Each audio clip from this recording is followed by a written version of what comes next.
O evento do antissemitismo me afeta, né, muito como mulher, como mãe, como, enfim, empresária, como parte da comunidade judaica. Eu tenho sentido, assim, eu senti um pouco mais de antissemitismo desde o 7 de outubro. Tem pessoas que eu parei de falar por terem se posicionado de uma forma muito errada, no meu ponto de vista, mas, por outro lado, eu tenho amigas e amigos que me surpreenderam positivamente também.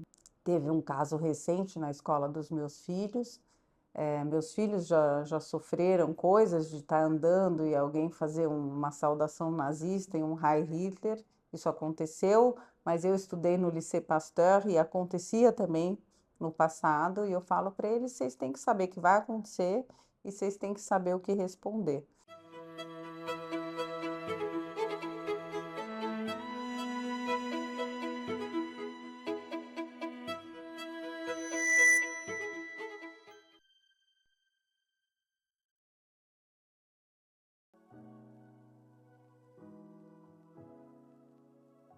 Oi, eu sou a Flávia de Pichotto Terpins, sou empresária, mãe, diretora da Associação Israelita Fortuné de Pichotto, que é uma associação beneficente, e acho que ativista em geral, envolvida em vários projetos, e uma pessoa que gosta sempre de estar aprendendo, se envolvendo em coisas novas e bastante curiosa.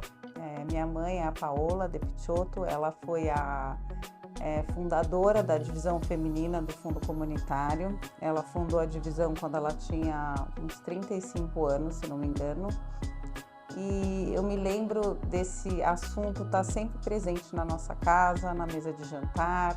Meu pai sempre foi uma pessoa muito envolvida também na comunidade, muito generoso, sempre doou para várias causas e sempre me levava, meu irmão e eu, junto, para a gente saber o que estava acontecendo, assim. Eu falo, por exemplo, meu pai é libanês e minha mãe é egípcia e eu sou judia e nasci no Brasil. E as pessoas falam assim: como é que é possível que seu pai é judeu e árabe? E tua mãe também? E meus pais são judeus árabes, nós somos sefaradis, eles tiveram que sair dos seus respectivos países por causa de perseguição religiosa, né? E vieram parar aqui, estamos, né? Eu também casei com uma pessoa, que é o Rodrigo Terpes, que ele vem de uma família que é muito envolvida com a comunidade. Meu sogro é o Jacques Terpes, que hoje ele é vice-presidente da América Latina, né, da agência judaica, né, mundial.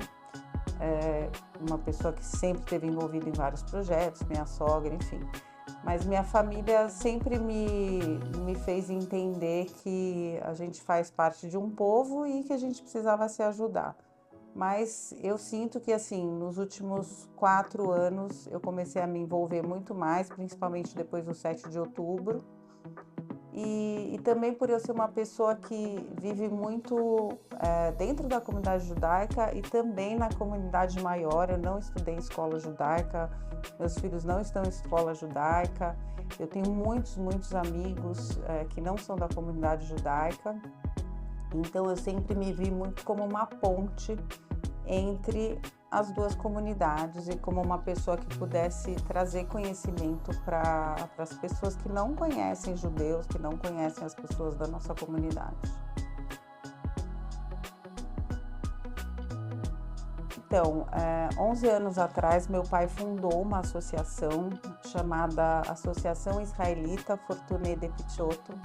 Fortuné é o nome da minha avó, da mãe dele, e na verdade é o meu segundo nome. Meu nome é Flávia Fortuné. Fortuné quer dizer mazal, quer dizer sorte, e é um nome que eu carrego com muito orgulho. Meu pai é um imigrante libanês, ele chegou no Brasil com 17 anos, com uma mão na frente e outra atrás, não tinha nem dinheiro para comer, e é uma pessoa que trabalhou muito para chegar onde chegou, ele conseguiu prosperar.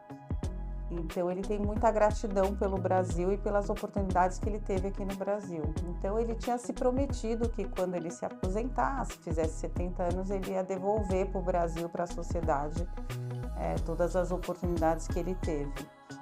Então, faz mais ou menos 11 anos, ele resolveu fundar uma associação onde era a fábrica de tecidos dele, que é um imóvel grande no Bom Retiro, um imóvel de 3 andares, e ele transformou esse imóvel num centro de odontologia e oftalmologia para atender pessoas em vulnerabilidade social.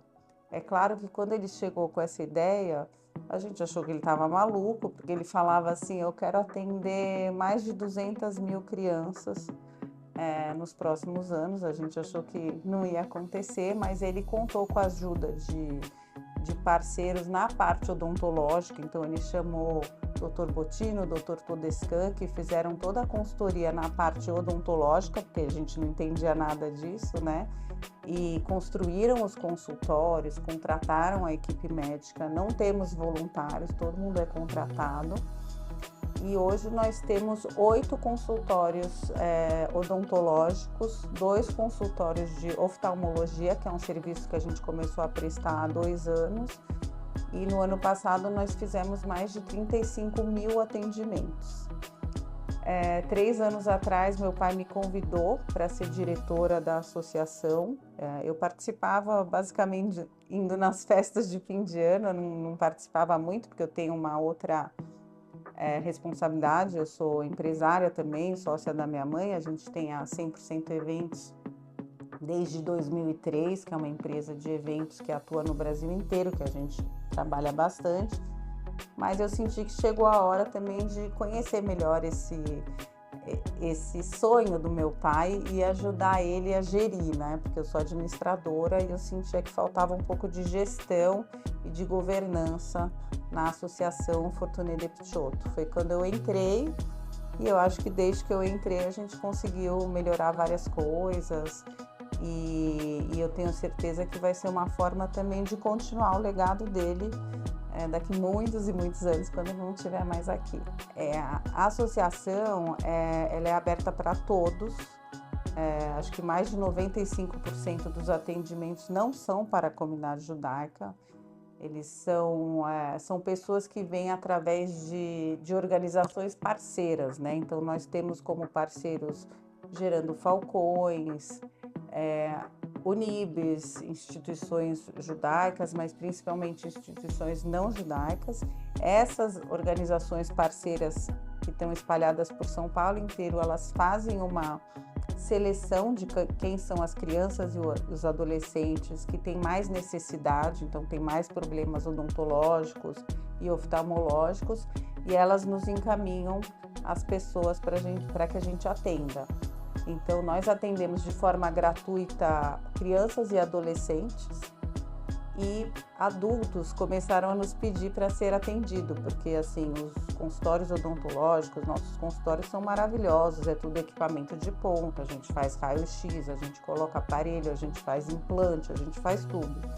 E aí começou a ter uma procura dos adultos, dos pais e dos tios que vinham trazer essas crianças, e a gente resolveu oferecer esse serviço também. Quando eu entrei na associação, eu entrei muito na parte administrativa, então fizemos contrato com todo mundo, coloquei um software, enfim, eu estava mais na parte de fazer a associação funcionar da forma mais eficaz possível, né? E aí só depois que eu comecei a realmente frequentar, né, e sentar lá na sala de espera, conversar com as pessoas, e aí conversando com essas crianças, assim, eu realmente entendi o impacto que tem na vida de uma criança ela conseguir sorrir, né, porque as crianças que chegam lá, às vezes chegam com 13 cáries, elas não sorriem, porque elas têm todo o dentinho de leite, tudo comidinho. Elas não têm amigos, elas não se relacionam porque elas têm vergonha.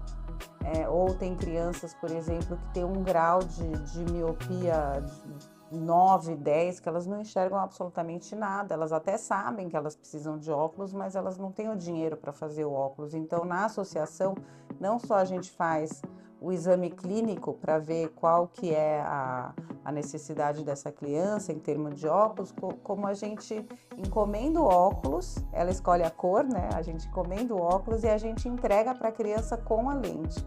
E uma vez também eu pude presenciar uma criança colocando os óculos pela primeira vez. A gente fica até arrepiado. E a criança olhava para a mãe e falava assim: mãe, a senhora é assim, eu não sabia, não conseguia enxergar. A criança não enxergava nada, gente. E a gente colocou esse óculos e eu vi assim, a primeira sensação que a criança teve quando ela enxergou pela primeira vez. E a gente fez questão assim de colocar no nome da associação, a Associação Israelita. Muita gente pergunta por quê, né? Vocês só atendem comunidade judaica? Não, pelo contrário. É totalmente aberto para a comunidade maior, a comunidade basicamente de São Paulo, né? A gente atende pouquíssimas pessoas da comunidade judaica, com o mesmo critério que a gente atende todos os demais. Mas a gente quis colocar a israelita para que as pessoas que estão sendo atendidas saibam que isso está sendo doado por uma pessoa dessa comunidade judaica, até como forma de conscientização e até como forma de educar as pessoas que a comunidade judaica está fazendo algo, um bem maior, né? Então, até em tempos de antissemitismo, né? Eu acho que eu sempre faço questão de falar que isso é uma iniciativa do meu pai. Eu brinco que é toda a minha herança que está lá, então tem que administrar direito, mas pelo menos está sendo usado por um bem maior. Ele não tem recurso público, ele não tem recurso de terceiros, é tudo ele que banca com muita alegria. E eu acho importante as pessoas saberem que é alguém da comunidade judaica que está fazendo isso. Então, em 2023, eu fui convidada para fazer parte do conselho do Museu Judaico de São Paulo. É um museu novo que tem 4 anos apenas. Né? O Museu Judaico, ele fala principalmente com a comunidade não judaica. Nós já recebemos mais de 150 mil pessoas nesses 4 anos, fora todo mundo que a gente impactou com mídias sociais, com matérias em jornais, em revistas, etc. E ele é um mecanismo, para mim, eu entendo assim, ele é um mecanismo de combate ao antissemitismo, porque ele ensina para as pessoas quem são os judeus, como nós vivemos, quais são as nossas tradições e qual é a história dos judeus no Brasil. Então, nós temos 2 andares de exposição fixa lá e um andar de exposições temporárias, que são de artistas, arquitetos, designers judeus, que vai mudando. Então, a gente acabou de ter Lazar Segal, Burle Marx, e vamos ter sobre o Einstein o ano que vem.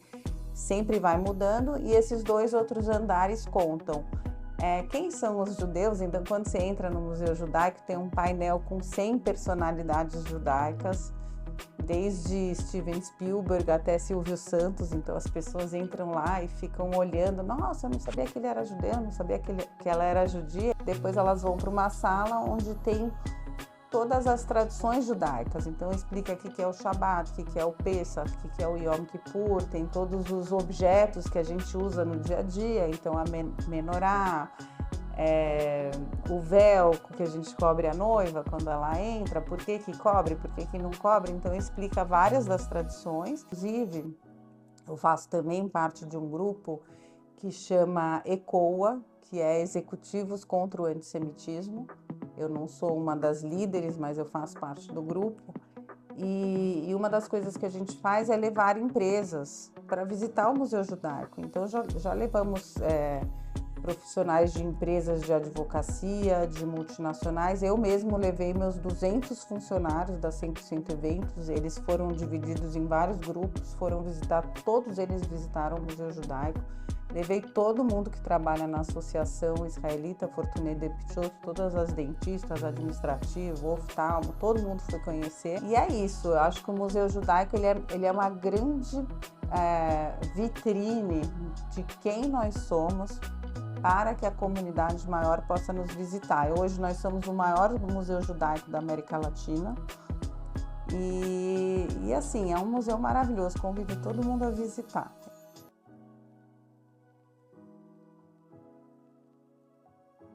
O evento do antissemitismo me afeta, né, muito, como mulher, como mãe, como, enfim, empresária, como parte da comunidade judaica. Eu tenho sentido, assim, eu senti um pouco mais de antissemitismo desde o 7 de outubro, Tem pessoas que eu parei de falar por terem se posicionado de uma forma muito errada, no meu ponto de vista, mas, por outro lado, eu tenho amigas e amigos que me surpreenderam positivamente também.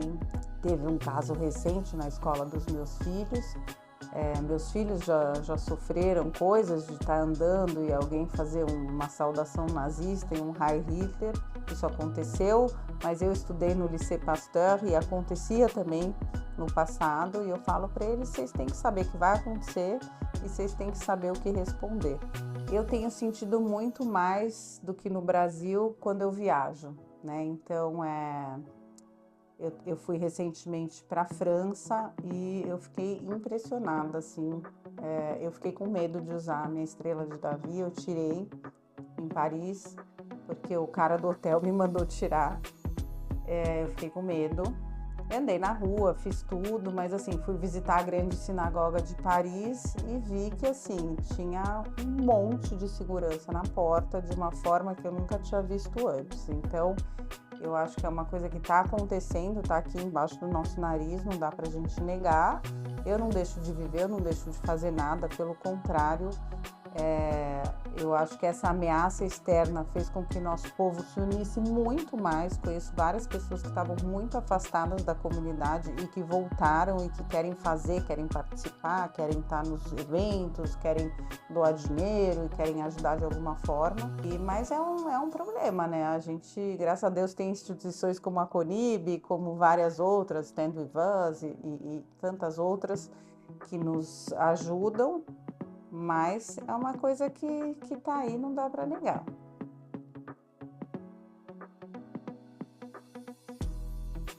Para o futuro, eu imagino, começando pela associação, né? Eu imagino a gente crescendo, né, o número de atendimentos, o máximo possível, porque a gente ainda tem capacidade de atender mais pessoas. Porém, o que eu tenho trabalhado para que a gente possa receber também recursos de empresas, doações e etc. Para quem sabe, num futuro, abrir uma outra unidade e poder continuar com esse trabalho de uma forma cada vez maior, né? Atendendo mais pessoas. E para o Museu Judaico, o Museu Judaico para mim assim é maravilhoso, assim. Nós temos exposições, por exemplo, a exposição dos judeus da Amazônia que foi parar em Paris, no Museu Judaico de Paris. E se nós tivéssemos mais recursos, nós podíamos fazer essas exposições rodar em vários lugares do mundo, levar nossos artistas para vários outros lugares, né, vários outros países, e receber cada vez mais gente. Mas, infelizmente, depois do 7 de outubro, a gente tem tido um pouco mais de dificuldade de captação por 2 motivos, né? Algumas empresas não querem doar por ser uma instituição judaica, isso aconteceu, falar, não vou doar para nada político, religioso. Nós perdemos algumas doações e também muita gente da comunidade judaica passou a ajudar Israel. E às vezes ela tem um dinheiro separado para fazer doação e começa a ajudar. Todos nós quisemos ajudar Israel depois do 7 de outubro, né? Então, eu acho que a gente conseguindo ampliar nossa captação, a gente conseguiria ter uma atuação muito mais nacional e internacional e levar essa curadoria do Museu Judaico, que é maravilhosa, para outras partes do mundo. Eu tenho 3 filhos, né? Então, para mim, se eles forem pessoas envolvidas com a comunidade e que tenham empatia, que tenham esse olhar de ajudar o próximo e de fortalecer a nossa comunidade cada vez mais, eu acho que eu já vou ter deixado o meu legado. Eu acho que nós temos instituições maravilhosas em São Paulo e no Brasil e as pessoas têm que se envolver, porque se você conseguir impactar a vida de uma pessoa, já valeu a pena. Então, meu conselho é saia da zona de conforto e vá trabalhar por um bem maior, que no final quem fica feliz somos nós mesmos. Tem um ditado em inglês que ele fala assim: you learn, que é você aprende, you earn, você ganha, quer dizer, você faz dinheiro, and you give, e você devolve. Eu aprendi esse ditado com uma pessoa que é uma grande filântropa, E eu acho que chega uma hora da vida das pessoas que você estudou, você trabalhou, você ganhou teu dinheiro e que aí só faz sentido se você realmente começar a dar, começar a compartilhar aquilo que você conquistou. Para mim, esse ditado faz muito sentido. Não faz sentido nenhum para mim trabalhar, ganhar dinheiro e guardar tudo para mim e não compartilhar com ninguém, e não compartilhar conhecimento, não compartilhar momentos felizes. Então, essa doação, tanto financeira quanto de presença, quanto de amor e de generosidade, ela me faz mais feliz, assim, e para mim a vida só faz sentido se isso fizer parte da minha vida, assim. Então, é isso. Eu acho que chega um momento da vida que a gente sente um chamado, assim, para compartilhar um pouquinho de tudo. Então, eu tô nesse momento da minha vida.